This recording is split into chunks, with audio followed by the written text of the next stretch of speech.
Alors, à l'origine du souk, du vieux souk de la Marsa, souk l'Aqdim, il y avait le palais Qsaratej. C'est à partir du palais que l'artère du souk commence vers la direction de la place du Safsaf. Alors, le souk était constitué par deux tronçons. Un petit tronçon qui va du palais jusqu'à le sabbat. Puis il y a une bifurcation vers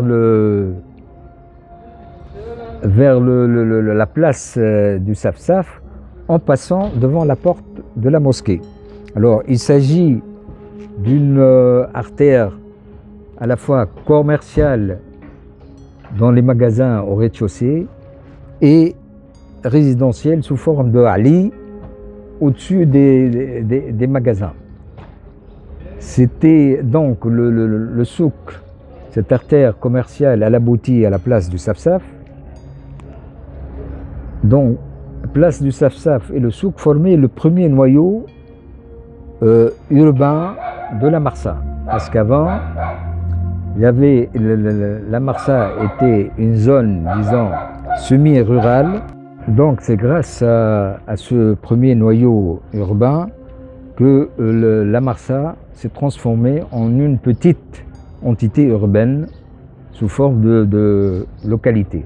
Malheureusement, ce noyau urbain initial, historique, a été démoli entre 1958 et 1962 dans le cadre d'une opération menée par la municipalité, dite opération de rénovation urbaine.